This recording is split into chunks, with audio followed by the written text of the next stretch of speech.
Guys, good morning. Happy Tuesday. It's Daryl here. It is 4:30 a.m. here in Connecticut on the East Coast.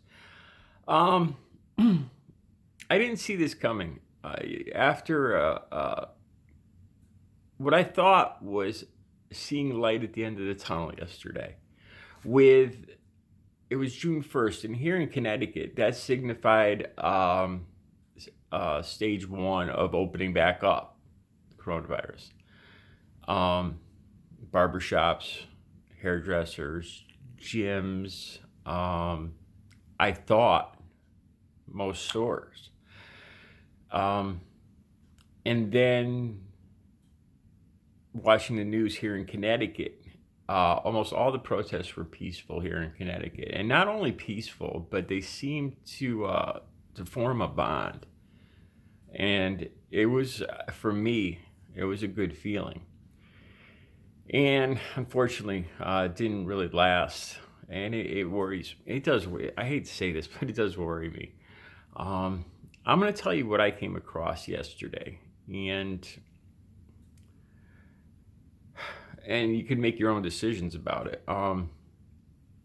It's the first time I went to a mall. I don't know if I should mention the name of the mall. There's basically five. It's a small state. There's about five large malls. Forgive me if I'm missing any, but there's about five. This is one of them, one of the bigger ones. Probably not the biggest, maybe second or third. All right, so I've been meaning to make a trip to this mall. So I waited until June 1st. I thought the chance of more stores being open. I had heard from family and friends that it was disappointing when they went about a week or two ago. So I waited till June 1st. So I went yesterday, and I didn't quite get the percentage, but I'd say maybe not more than 20% of the stores, if that, maybe 15% of the stores were open. It was disappointing, and it makes me wonder. This was at noon. I waited till it was afternoon. So I know some of the stores are on opening later, because of costs with the situation and everything. And I would assume that by almost 1 o'clock, if they were going to open for that day, that they would be open on a Tuesday. And not one of the stores. I was going to a clothing store. I was going to a health store, and a video entertainment store. So there was a diversified group of stores that I were my attention there. They were all closed, and this was even despite after making sure on the looking at their web pages that two of them were supposed to be open. They were supposed to be open at 10. So it was disappointing, and I got a feeling that it wasn't just the stores being closed. I got a feeling that it's going to be different. Things aren't going back to normal. I don't know if things are ever going back to normal. I know they're not.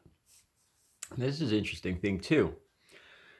The people that were in the mall, it was almost all. I felt a little out of place. It was almost all kids. And when I say kids, I'd probably say under 20. Well behaved and everything. Don't get me wrong, but just almost all kids. I don't think I saw anybody my age there. It was almost exclusively late teens and 20s. And so I would have to, if I had to venture a guess, I would say that the older people over 30 mostly don't feel safe or comfortable as far as the virus is concerned going out. Maybe it's more than that. I don't know. I don't think any of us are really sure on how these two things are going to combine at this point. The virus and the protesting situation. Again, there's a lot of fears with so many people packed so close together, what this is going to do. So this is to me, it looks like it's evolving into a whole new situation. So yeah, the mall. I got the feeling some of the stores looked like it was strange because the entertainment store that I was going to looked like it was going to open any minute. The computers are on, the lights are on. Well, it's not all the lights are on, but there wasn't a human in sight. The chain link door was down and everything, and I don't know if they just left it like that or what. There was no sign. There was nothing. That was the thing too. There was absolutely no signage to tell people when they might be open. Nothing. Nothing. Not, we might be open now. We might be open in an hour. We might be open next week. Nothing. And that was unsettling. Yeah, if you're a store and you do that and you're unsure, then your customers are going to become unsure themselves, whether to come back. And that worries me, that a lot of these stores aren't going to open back up ever. That's the bottom line. That's the feeling I got when I walked in that mall yesterday, that this mall might not ever open up. This mall might not be here this time next year. I don't know. It's a harsh reality.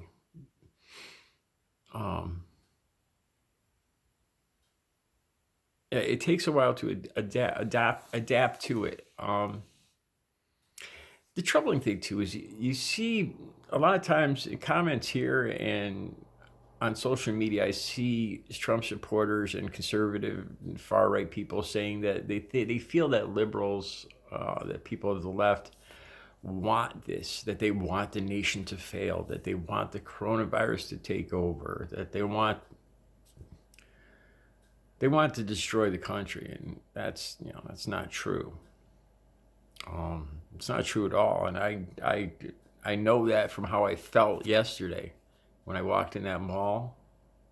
It was a feeling of sadness, and when I watched that protest last night and I saw the police and the protesters lock arms, I realized that I don't want to see violence and looting. I don't. I think we're all resentful, frustrated, but I think most people don't want that. They don't want you don't want looting. You don't want to see destruction, and we all know destruction isn't good.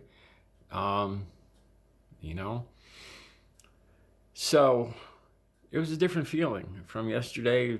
It evolved quickly from a feeling of hope and to a feeling of uncertainty, of how, with Trump threatening to send in fully armed and weaponized military into the streets, regardless of what the states or the governors want or the cities want, that he's going to send them in, that he is going to send in armed army military into the streets, the cities, and the states of this country, regardless of what the governors and the mayors of those cities and states want. I don't know. I don't think it's the right. I think he's making himself an enemy of the people. I think he's making it worse. I know he's making it worse. And I don't know. I hope for the best. All right, you guys have a good Tuesday.